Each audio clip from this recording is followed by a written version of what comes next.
Bonjour à toutes et à tous. Je suis très heureux de vous souhaiter la bienvenue pour l'ouverture de ces journées d'études.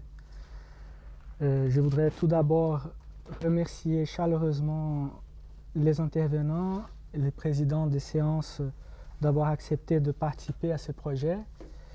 Je prends la liberté de vous remercier également au nom du Centre de recherche sur les arts et le langage, le CRAL, laboratoire auquel je suis rattaché en tant que doctorant. J'aimerais dire toute ma reconnaissance à M. Jean-Yves Langlais, qui est directeur de la Cité des Arts, qui nous a gentiment accordé l'espace pour la réalisation de cette rencontre.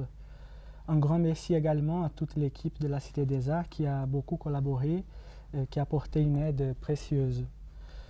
Je remercie Esteban Bourg et Martin Kaltenecker pour les encouragements, les soutiens et pour la collaboration qu'ils ont apportée dans des moments divers de la préparation de cette rencontre.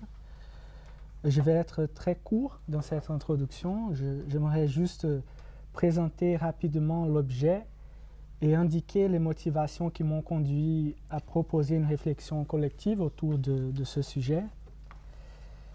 Ces journées d'études s'inscrivent dans le cadre des activités du CRAL et en particulier dans le cadre d'un chantier sur l'écoute qui s'élabore au sein du laboratoire depuis quelques années. Donc un chantier qui se caractérise par un élargissement progressif des études de la musique vers le champ du sonore en général.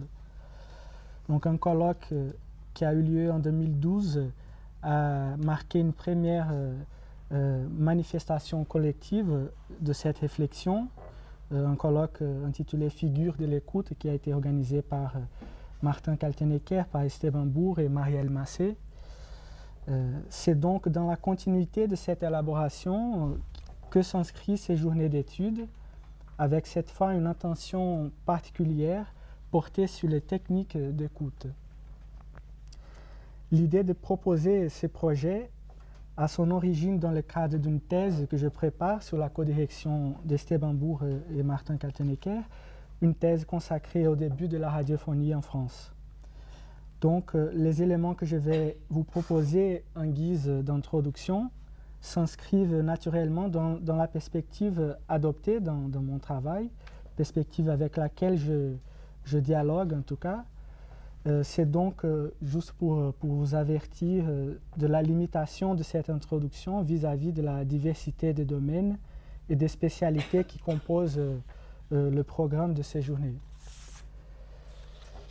Donc ces journées d'études se proposent d'étudier l'ensemble des pratiques spécialisées, des pratiques artistiques, techniques, médicales, cliniques, scientifiques, à l'intérieur desquelles l'écoute fait l'objet d'une théorisation, d'un débat, d'une réglementation, des consignes précises visant l'instruction, l'entraînement d'un praticien censé développer certaines compétences d'écoute pour l'exercice plus ou moins réussi de son activité.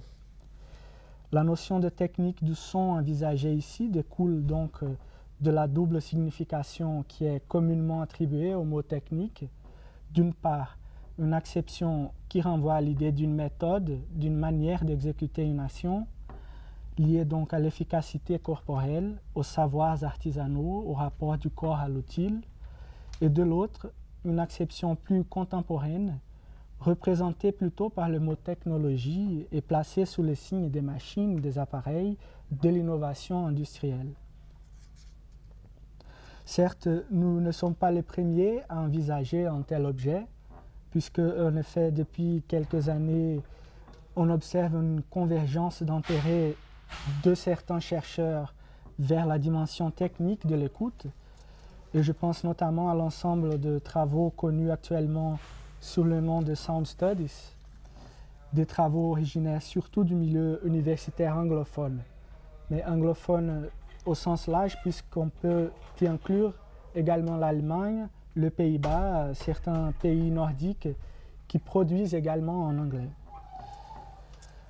Pour hétérogènes que soient les approches pratiquées dans ces études, qui recoupent en effet une grande diversité disciplinaire, une attention particulière portée sur les techniques, sur les technologies, semble avoir constitué l'un des apports majeurs de ces travaux. Dans un espace d'environ 2 décennies, les sound studies sont devenus un domaine fécond de recherche, avec déjà une pénétration institutionnelle à l'intérieur des départements d'université, avec des revues scientifiques spécialisées, des collections éditoriales destinées à rendre compte de ces productions. Bref, il s'agit d'un champ d'études établi qui contribue de façon significative à élargir la visée d'observation du son et de l'écoute en sciences humaines et sociales. Alors que certains ouvrages collectifs publiés récemment annoncent le temps d'une synthèse, nous voudrions donc tenter de faire un point sur ce type de travaux dans le contexte français, en essayant d'y apporter de nouvelles perspectives, de nouveaux objets, de nouveaux cadres théoriques. C'est donc enfin dans la conjonction de l'histoire des arts et des sciences, de l'histoire du corps et des techniques, que nous souhaitons créer dans ces journées d'études un espace de discussion interdisciplinaire autour des professions, des métiers et plus largement des pratiques culturelles reposant sur une certaine forme d'acuité auditive, qu'elle soit d'ordre physiologique, perceptive ou métaphorique. Voilà, donc je ne vais plus tarder. Donc j'ai le grand plaisir de céder la parole à Marielle Massé, qui est directrice adjointe du CRAL, qui souhaite vous dire Je souhaite vous dire à vous bienvenue et à vous André merci. Je vais être très très brève, juste effectivement pour dire la reconnaissance de toute l'équipe, la reconnaissance que toute l'équipe adresse au travail d'André Timponi, qui a été entièrement à l'initiative de ces journées et à l'initiative aussi de la précision de leur direction intellectuelle, puisque André a eu la gentillesse de rappeler qu'on avait un chantier collectif depuis quelques années autour de l'écoute. On n'est pas les seuls, mais effectivement, avec Martin Kaltenecker et Esteban Bourg, entre spécialistes de musique et moi qui suis spécialiste plutôt de littérature, on avait initié ce travail qui déjà élargissait effectivement la question de l'écoute, de la perception musicale à des enjeux, disons, à des enjeux sociaux et politiques. Mais cet élargissement, je crois, reposait essentiellement sur des phénomènes de contrainte. On avait abouti dans cette journée à des réflexions sur les nuisances sonores, vous en aviez parlé d'ailleurs, ou à des réflexions sur l'usage des armes acoustiques. Et donc la façon dont l'expérience de l'écoute, l'historicité de ses affects, l'historicité de sa portée, pouvait s'élargir au-delà de la musique, nous avait fait entrer dans un territoire assez sombre en fait, à la fin de notre journée. Et ça me frappe que l'angle technique adopté par André tourne les choses vers la notion de compétence, vers cette idée d'une acuité auditive dont il parle, d'un savoir écouter, qui lui aussi a une grande portée sociale et politique, et qui n'est pas de l'ordre de la contrainte, qui est plutôt de l'ordre d'un savoir entendre, d'un savoir être attentif. Et je trouve que c'est un pendant déjà très intéressant à la ligne que nous avions, sans forcément le vouloir, que nous nous étions trouvés adopter. Donc je trouve très féconde cette attention à la technique et pas seulement à la technologie. Je pense que ce binôme, on le doit à Nathan Schlanger et il sera sans doute très investi dans vos travaux. Et voilà, je suis frappée par le fait que ça ouvre à une réflexion sur les enjeux de l'attention, sur l'écologie de la perception aussi dans ses bienfaits.